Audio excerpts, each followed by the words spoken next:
आप सभी का फिर से ग्लोबल टीचिंग सेंटर के यूट्यूब प्लेटफॉर्म पर स्वागत है। आइए हम जो पॉलिटिकल साइंस का जो PYQ जिसे हम लोग अधूरा छोड़े थे 50 नंबर क्वेश्चन तक, उसको हम पूरा करते हैं। पहला आपका 51 नंबर क्वेश्चन कर रहा है, पूर्वोत्तर भारत के 7 बहनों में से कौन सा राज्य शामिल नहीं है। पूर्वोत्तर भारत मुख्य रूप से जो अपने भारत का उत्तर पूर्वी हिस्सा है, उत्तर पूर्वी हिस्सा किधर मुख्य रूप से आपका इस साइड वाले राज्य। तो यहाँ पे आपका 7 स्टेट है जिसको हम लोग 7 सिस्टर्स के नाम से भी जानते हैं। तो इसका सही आंसर आपका हो जाएगा पश्चिम बंगाल। पश्चिम बंगाल आपका 7 बहनों वाले राज्य की लिस्ट में शामिल नहीं है। इसके अलावा आगे देखा जाए क्वेश्चन कर रहा है आपका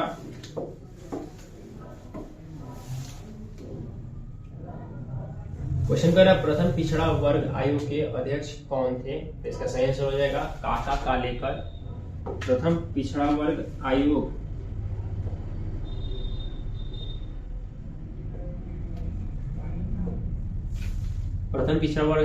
का अध्यक्ष थे अपने काका कालेकर। इनका गठन हुआ था 1953 को। तो याद रखिएगा, प्रथम पिछड़ा वर्ग आयोग 1953 में गठन हुआ था। किसके अध्यक्षता में? तो काका कालेकर की अध्यक्षता में। और दूसरा पिछड़ा वर्ग आयोग का स्थापना आगे चल करके आपका होगा 1979 में, जिसको हम लोग आगे जानेंगे। यहाँ पे देखिएगा किस प्रधानमंत्री ने मंडल आयोग की सिफारिश को लागू किया था। तो इसका सही आंसर हो जाएगा वीपी सिंह। वीपी सिंह ने मंडल आयोग की सिफारिश को 1990 में लागू किया था। तो एक बार और याद कीजिएगा, प्रथम पिछड़ा वर्ग आयोग जिसको हम लोग कालेकर आयोग के नाम से भी जानते हैं, उसकी अध्यक्षता काका कालेकर ने की थी। और जो दूसरा पिछड़ा वर्ग आयोग है उसका नाम है मंडल आयोग। मंडल आयोग का गठन किया गया था आपका 1979 में। किसकी समय सरकार थी? तो जनता पार्टी की सरकार थी। और जनता पार्टी की सरकार उस समय प्रधानमंत्री मोरारजी देसाई।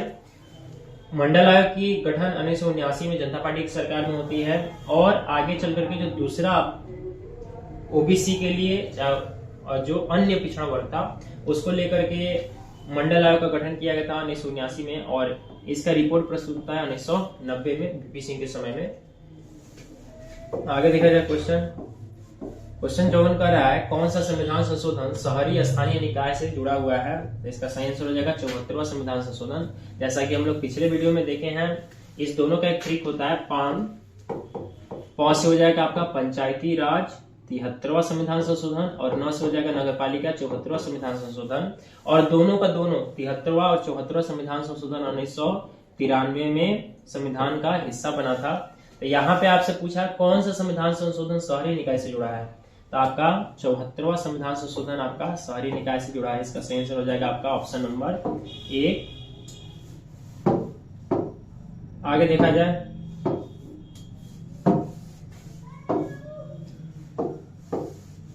आगे क्वेश्चन कर रहा है, किस प्रधानमंत्री ने 1991 में पूरब की ओर देखो की नीति का पालन किया था।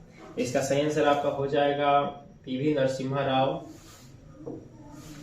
उस समय पीवी नरसिम्हा राव की सरकार थी जिन्होंने पूरब की ओर देखो नीति को लागू किया था। इसके साथ साथ 1991 में एक और महत्वपूर्ण घटना हुई थी। उस समय देश के अंदर नई आर्थिक नीति लागू की गई थी जिसे हम लोग LPG की नीति भी कहते हैं, यानी निजीकरण, वैश्वीकरण और उदारीकरण व्यवस्था पे जोड़ दिया गया था। आगे देखा जाए सूचना का अधिकार किस वर्ष लागू हुआ था। तो इसका सही आंसर हो जाएगा 2005 में सूचना का अधिकार लागू हुआ था। और आगे बात करते हैं, दलित पैंथर्स नामक भारतीय संगठन की स्थापना भारत के किस राज्य में हुई है। तो इसका सही आंसर हो जाएगा आपका महाराष्ट्र। महाराष्ट्र में जो शिक्षित दलित है उन लोगों का एक संगठन है जिसे किस नाम से जाना जाता है? दलित पैंथर्स पार्टी के नाम से जाना जाता है। आगे देखा जाए इसका क्वेश्चन पूछ रहा है आप लोग से, बलवंत राय मेहता समिति ने अपने प्रतिवेदन में कितने स्तरीय पंचायती राज व्यवस्था की सिफारिश की है। तो इसका सही आंसर हो जाएगा त्रिस्तरीय। त्रिस्तरीय किस आधार पे? तो पहला आपका पंचायत आधार पे, दूसरा है आपका खंड आधार पे, और तीसरा है आपका जिला स्तर पर। याद रखिएगा, बलवंत राय मेहता समिति के ही रिपोर्ट के आधार पर आपका त्रिस्तरीय पंचायती राज व्यवस्था लागू है। और एक और क्वेश्चन आप लोगों से पूछना चाह रहे हैं, अगर उसका आंसर पता हो तो आप कमेंट बॉक्स में पिन कीजिएगा। थोड़ा सा बताइएगा, भारत का वह पहला राज्य जहां पर महिलाओं को 50% आरक्षण दिया गया है। आगे देखते हैं क्वेश्चन, प्रथम गुटनिरपेक्ष सम्मेलन के अध्यक्ष कौन थे। तो इसका सही आंसर हो जाएगा आपका मार्शल टीटो। जैसा कि हम जानते हैं 1961 में बेलग्रेड सम्मेलन हुआ था और बेलग्रेड सम्मेलन के फलस्वरूप ही किसकी स्थापना हुई थी जी? गुटनिरपेक्ष आंदोलन, जिसे हम लोग नॉन अलाइनमेंट मूवमेंट के नाम से भी जानते हैं। नाम तो आपसे पूछा जा सकता है कभी कभी, प्रथम गुटनिरपेक्ष आंदोलन की जगह पे नाम भी दे सकता है, तो याद रखिएगा दोनों एक ही है। और इसका प्रथम बैठक हुआ था बेलग्रेड, जो यूगोस्लोवाकिया की राजधानी बेलग्रेड है, वहां पे 1961 में। और उसी देश के जो शासक थे वही उसकी अध्यक्षता किए थे, नाम है उनका मार्शल टीटो। आगे देखा जाए, भारत ने पहला सफल परमाणु परीक्षण कब किया था? तो इसका सही आंसर आपका हो जाएगा, इसका सही आंसर आपका हो जाएगा 1974। 1974 में भारत ने अपना पहला परमाणु सफल परीक्षण किया था, और उसका कोड नेम रखा गया था ऑपरेशन स्माइलिंग बुद्धा।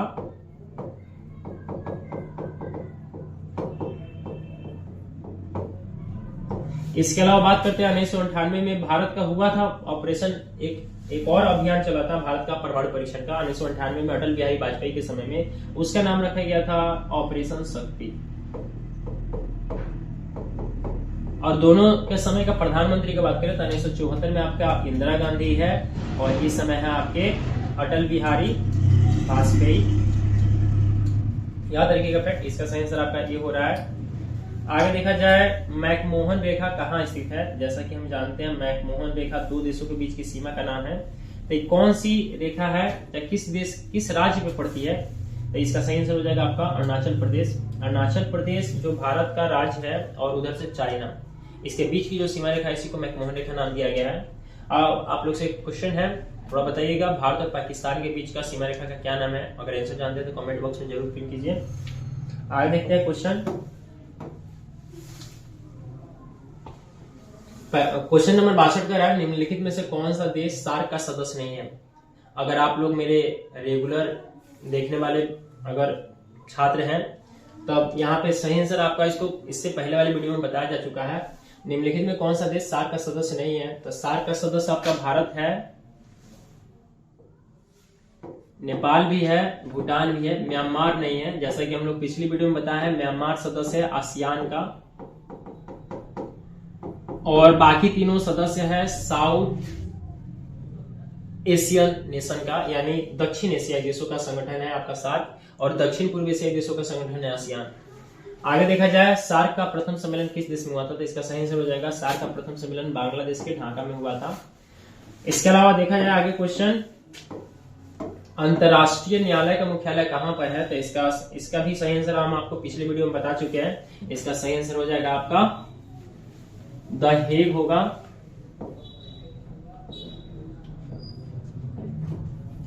इसका आंसर द हेग होगा। इसके अलावा बात करते हैं आगे,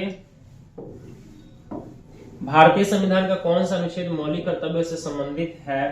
तो इसका सही आंसर आपका हो जाएगा 51 के ए। 51 के ए में मौलिक कर्तव्यों के बारे में लिखा गया है।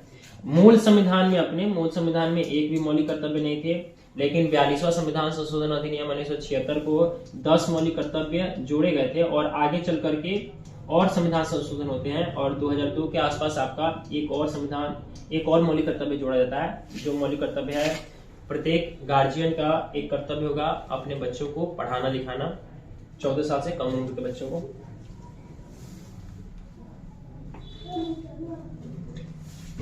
आगे देखिएगा, क्वेश्चन नंबर 66 का है, भारतीय संविधान में कुल कितने मौलिक कर्तव्य है? तो अभी के समय में देखा जाए तो मौलिक कर्तव्य कुल कितने हैं? 11 है। मूल संविधान में मौलिक कर्तव्य की संख्या थी 0, एक भी नहीं थी।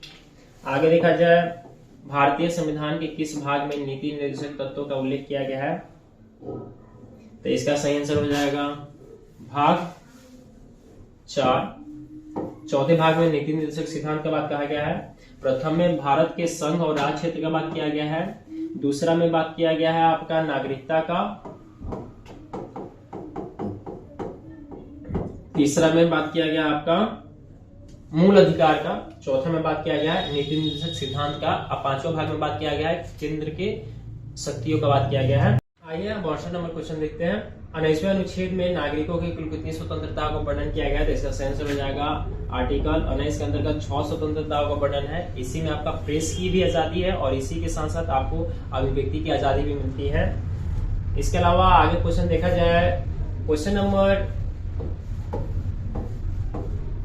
69 देखा जाए, राज्य में मुख्यमंत्री की नियुक्ति कौन करता है? तो इसका सही आंसर आपका हो जाएगा, राज्य में मुख्यमंत्री की नियुक्ति करते हैं आपके राज्यपाल। इसके अलावा राज्यपाल राज्य के उच्च न्यायालय के मुख्य न्यायाधीश की भी नियुक्ति करते हैं। बात करें प्रधानमंत्री की नियुक्ति कौन करता है? तो प्रधानमंत्री की नियुक्ति आपके राष्ट्रपति करते हैं, प्रेसिडेंट करते हैं। और राष्ट्रपति को उनके पद की शपथ कौन दिलाता है? तो ये है आपका CJI यानी चीफ जस्टिस ऑफ इंडिया। आगे देखा जाए क्वेश्चन 70 नंबर पर है, राज्यसभा, राष्ट्रपति राज्यसभा के कितने सदस्यों को मनोनीत कर सकता है? तो इसका सही आंसर हो जाएगा 12 सदस्यों को मनोनीत कर सकता है। पहले लोकसभा में भी इनको 2 लोगों को मनोनीत करने का अधिकार था, एंग्लो इंडियन को, लेकिन अब ये लगभग समाप्त किया जा चुका है। आगे देखा जाए क्वेश्चन, राज्य की सरकार का वास्तविक प्रमुख कौन होता है? तो इसका सही आंसर आपका हो जाएगा मुख्यमंत्री। देखा जाए यहाँ पे इसका सही आंसर आपका मुख्यमंत्री हो जाएगा। लेकिन इसमें एक और पॉइंट बनता है, पूछे राज्य की सरकार का संवैधानिक प्रमुख, तो संवैधानिक प्रमुख आपके राज्यपाल होते हैं, लेकिन उसके राज्यपाल की सारी शक्तियों का प्रयोग मुख्य रूप से मुख्यमंत्री और उनके मंत्रिमंडल के सदस्य करते हैं, अतः इनका वास्तविक प्रमुख हो जाएगा मुख्यमंत्री ही। इसके अलावा क्वेश्चन नंबर आगे वाला देखते हैं। क्वेश्चन पूछ रहा है, बिहार विधानसभा में कितने सदस्यों को राज्यपाल मनोनीत कर सकता है? तो इसका सही आंसर हो जाएगा 1/6 सदस्यों को। जो आपका बिहार विधान परिषद में कुल जितने सदस्य हैं उसका 1/6 हिस्सा राज्यपाल मनोनीत करते हैं। इसके अलावा 73 नंबर क्वेश्चन देखिएगा, भारत में किसी मृत्युदंड पाए अपराधी को क्षमादान प्रदान करने की शक्ति किसे प्राप्त होती है? तो इसका सही आंसर आपका हो जाएगा राष्ट्रपति ही एक ऐसा शख्स है, राष्ट्रपति ही एक ऐसा व्यक्ति है जो किसी भी अपराधी जिसको मृत्युदंड की सजा दी जा चुकी है उसके अपराध को क्षमा करने की शक्ति इनके पास है। इसके अलावा देश के अंदर कोई भी ऐसा शख्स नहीं है जो मृत्युदंड की सजा को माफ कर सकता है। आगे देखा जाए क्वेश्चन नंबर 74, राज्यसभा का सदस्य होने के लिए उम्मीदवार की न्यूनतम आयु पूछा गया है। इसका सही आंसर हो जाएगा आपका 30 साल। राज्यसभा के मेंबर यहाँ पे याद रखिएगा, राज्यसभा और साथ साथ राज्य की विधान परिषद, राज्यसभा और राज्य के अंदर की विधान परिषद जो दोनों अपने अपने में उच्च सदन होती है, इन दोनों के लिए आवश्यक न्यूनतम उम्र 30 साल है। बात कर ले अगर लोकसभा के सदस्यों के लिए न्यूनतम उम्र, चाहे विधानसभा के सदस्यों के लिए न्यूनतम उम्र, तो ये इसका सही आंसर हो जाएगा आपका 25। इसके अलावा बात करते हैं 21 साल किसके लिए न्यूनतम आवश्यक उम्र है, तो ये हो जाएगा आपका पंचायती चुनाव लड़ने के लिए आपका 21 साल न्यूनतम होना चाहिए। इसका 74 नंबर क्वेश्चन का सही आंसर आपका हो जाएगा 30 साल। आगे देखा जाए क्वेश्चन नंबर 75 कर रहा है, लोकसभा का विघटन कौन करता है? तो इसका सही आंसर हो जाएगा राष्ट्रपति। राष्ट्रपति लोकसभा का विघटन भी करते हैं, लोकसभा का गठन भी करते हैं। इसके अलावा अगर संयुक्त बैठक बुलाने की परिस्थितियां बन रही है तो संयुक्त बैठक को आहूत भी राष्ट्रपति कहते हैं। इसके अलावा देखा जाए भारतीय संविधान के किस अनुच्छेद में राष्ट्रपति अध्यादेश जारी कर सकता है? तो इसका सही आंसर हो जाएगा आपका 123 अनुच्छेद के द्वारा राष्ट्रपति के पास अध्यादेश जारी करने की शक्ति प्रदान की गई है। तो याद रखिएगा बच्चों लोग, राष्ट्रपति अध्यादेश जारी करता है अनुच्छेद 123 से, और राज्य के अंदर भी राज्यपाल अध्यादेश जारी कर सकता है, लेकिन उसके पास जो अनुच्छेद का अधिकार दिया गया है वह है 213। तो राज्य के अंदर राज्यपाल अगर अध्यादेश जारी कर रहा है तो 213 अनुच्छेद से, और राष्ट्रपति अगर अध्यादेश जारी कर रहा है तो वह अनुच्छेद 123 में वर्णित किया गया है। इसके अलावा बात करते हैं आपका लोकसभा के सदस्य कितने वर्षों के लिए निर्वाचित होते हैं। जैसा कि हम लोग जानते हैं लोकसभा एक निचला सदन है और अस्थायी सदन है। अस्थायी कहने का मतलब कुछ निश्चित वर्षों के बाद इनका क्या होता है, दोबारा से चुनाव होता है। तो इसका सही आंसर हो जाएगा आपका 5 वर्ष। पहले लोकसभा के सदस्यों के लिए उम्र 6 साल था, लेकिन अब इसको बदल करके 5 साल किया जा चुका है।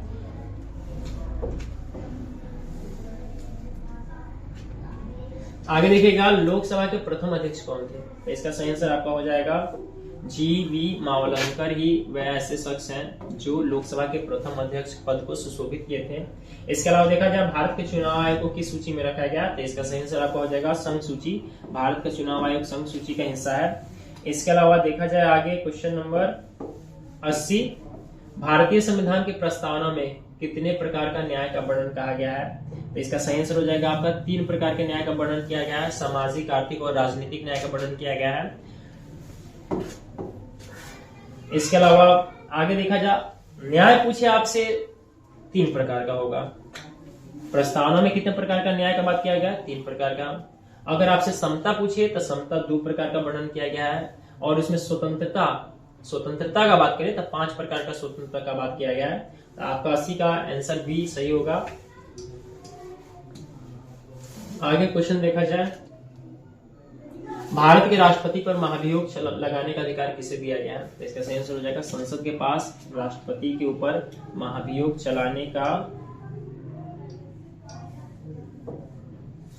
संसद ही को अधिकार दिया गया है जो राष्ट्रपति के ऊपर महाभियोग चला सकती है, लेकिन महाभियोग चलाने से 14 दिन पहले राष्ट्रपति को सूचना देनी पड़ती है। इसके अलावा देखा जाए संयुक्त राष्ट्र संघ की स्थापना कब हुई थी? तो इसका सही आंसर हो जाएगा 1945 में संयुक्त राष्ट्र संघ की स्थापना हुई थी, और इसका हेडक्वार्टर कहाँ पे है जी? तो न्यूयॉर्क में है, जो आपका पड़ता है यूएस के अंदर। इसके अलावा क्वेश्चन आगे देखा जाए, संयुक्त राष्ट्र संघ के कितने अंग है? तो इसका सही आंसर हो जाएगा आपका संयुक्त राष्ट्र संघ के 6 अंग है।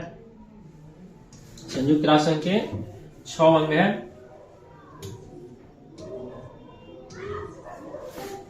इसके अलावा क्वेश्चन आगे देखा जाए, निम्नलिखित में से कौन सुरक्षा परिषद का स्थायी सदस्य नहीं है? तो जो आपका अभी हम लोग जो देखें संयुक्त राष्ट्र संघ के 6 अंग में से एक अंग है आपका सुरक्षा परिषद। सुरक्षा परिषद जिसके ऊपर जिम्मा है दुनिया में शांति कायम करने की और सुरक्षा की। यहाँ पे देखा जाए तो मुख्य रूप से कुल 15 सदस्य होते हैं। 15 सदस्य में से 5 अस्थायी सदस्य हैं और 10 अस्थायी सदस्य हैं। जो 10 अस्थायी सदस्य हैं इनका चुनाव 2 सालों के लिए होता है। और बात करते हैं अस्थायी सदस्यों का। अस्थायी सदस्य हमेशा के लिए इसके मेंबर हैं और इनके पास एक खास पावर दिया गया जिसे हम लोग वीटो पावर कहते हैं। वीटो पावर का प्रयोग करके ये लोग किसी भी प्रस्ताव को हमेशा के लिए खारिज कर सकते हैं। आइए 5 देशों का नाम देख ले। तो आपका एशिया में देख लिया जाए तो एक आपका चाइना हो जाएगा। यूरोप में देखे तो रसिया हो गया। इसके अलावा ब्रिटेन हो गया। इसके अलावा फ्रांस हो गया। और इसके अलावा एक और देश है आपका यूएस। तो ये 5 ही ऐसे देश है जिसको ना सुरक्षा परिषद का अस्थायी सदस्य बनाया गया है। तो इसके बाद आप छांट लीजिए। इसका सही आंसर आपका हो जाएगा फ्रांस, सॉरी इसका सही आंसर हो जाएगा आपका जर्मनी। क्वेश्चन आगे देखा जाए 85 नंबर क्वेश्चन का है सुरक्षा परिषद के अस्थायी सदस्यों की संख्या कितनी है? तो इसका अभी जस्ट हम आंसर बताया। इसका सदस्यों की अस्थायी सदस्यों की संख्या 10 है। कुल पूछे तब 15 और अस्थायी सदस्य पूछे तब 5। संयुक्त राष्ट्र संघ का मुख्यालय कहाँ पे? तो इसका सही आंसर आपका हो जाएगा न्यूयॉर्क में। रोम में भी कुछ प्रमुख संस्थाओं का मुख्यालय है। इसी में से एक आपको पड़ता है फूड एंड एग्रीकल्चर ऑर्गेनाइजेशन। इसका आपका हेडक्वार्टर रोम में है। पेरिस में यूनेस्को का मुख्यालय है जो संयुक्त राष्ट्र संघ के अंतर्गत ही एक संस्था है। और बात करें लंदन में आपका एमनेस्टी इंटरनेशनल की हेडक्वार्टर है। तब 86 का सही आंसर आपका बी होगा न्यूयॉर्क। आगे देखा जाए क्वेश्चन विश्व स्वास्थ्य संगठन का मुख्यालय कहाँ पे है? तो इसका सही आंसर हो जाएगा आपका जिनेवा। जिनेवा में आपका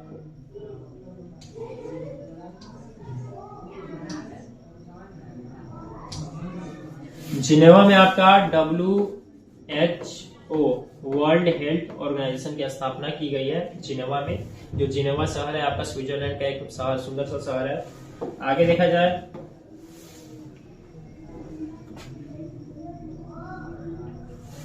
गुटनिरपेक्ष आंदोलन का पहला सम्मेलन कब हुआ था? तो इसका सही आंसर हो जाएगा 1961 में। कहाँ पे? बेलग्रेड में सम्मेलन हुआ था। इसके अलावा क्वेश्चन नंबर 89 का है किस शहर में गुटनिरपेक्ष आंदोलन का पहला सम्मेलन किया गया था? तो इसका सही आंसर बेलग्रेड वही वाला, इसी को थोड़ा सा स्थान बदल दिया है। तो इसके अलावा देखा जाए आपका क्वेश्चन नंबर 90 गुटनिरपेक्ष आंदोलन का 19वां सम्मेलन 2024 में किस देश में होने जा रहा है? इसका सही आंसर हो जाएगा युगांडा।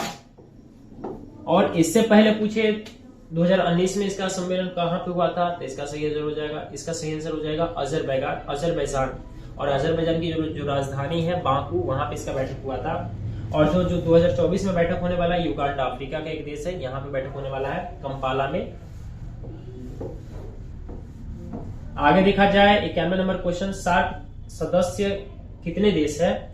तो इसका सही आंसर हो जाएगा 8 मेंबर ऐसे हैं जो सार्क के मेंबर कंट्री है। इसका सही आंसर 8 हो जाएगा। आगे देखा जाए सार्क दक्षेश का अंतिम सदस्य कौन है? तो इसका सही आंसर आपका हो जाएगा अफगानिस्तान। आगे देखा जाए सार्क की स्थापना किस वर्ष हुई थी, तो इसका सही आंसर हो जाएगा 1985 में ढाका में हुई थी।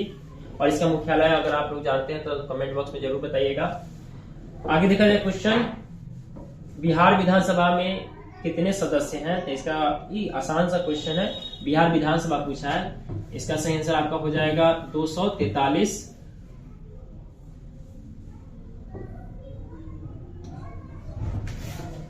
इसके अलावा आगे क्वेश्चन देखा जाए,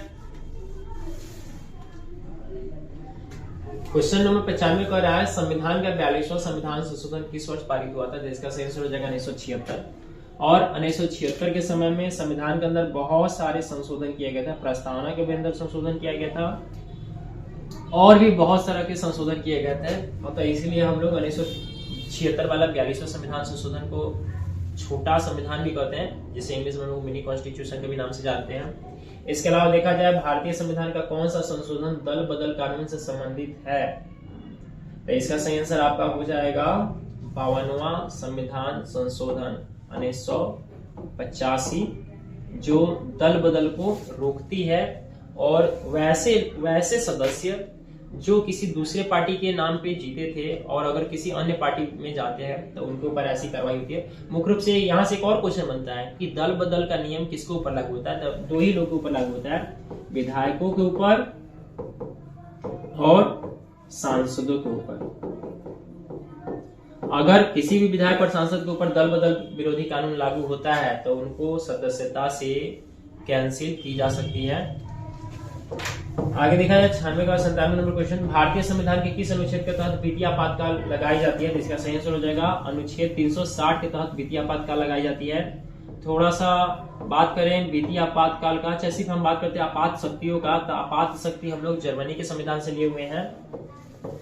इसके अलावा देखा जाए 98 नंबर क्वेश्चन, निम्नलिखित में से कौन सा अनुच्छेद जीवन के अधिकार से संबंधित है, तो इसका सही आंसर हो जाएगा अनुच्छेद 21 जीवन के अधिकार से संबंधित है। बात करते हैं 1975 की राष्ट्रीय आपात की घोषणा के समय में भारत के प्रधानमंत्री कौन थे, तो जैसा कि हम जानते हैं 75 में जो आपातकाल लगाई थी उस समय इंदिरा गांधी की सरकार थी और इंदिरा गांधी ने आंतरिक अशांति के आधार पर पहला बार देश में आपातकाल लगाया था। याद रखिएगा आपातकाल इससे पहले भी लग चुके हैं, 75 से पहले भी लगे हैं, लेकिन आंतरिक अशांति के आधार पर पहला बार इंदिरा गांधी ने आपातकाल की घोषणा की थी। लास्ट क्वेश्चन है, भारत में कुल कितने राज्य हैं, तो एक बच्चा भी बता सकता है इसका आंसर। अभी के समय में भारत में कुल 28 राज्य हैं और 8 केंद्र शासित प्रदेश हैं। चलिए क्वेश्चन का अंत हो गया। अगर आपको हमारा वीडियो अच्छा लगता है तो लाइक करें, शेयर करें, सब्सक्राइब करें और अगर जो भी कमियां हैं तो उसको कमेंट बॉक्स में जरूर बताने का कोशिश कीजिएगा। चलिए धन्यवाद।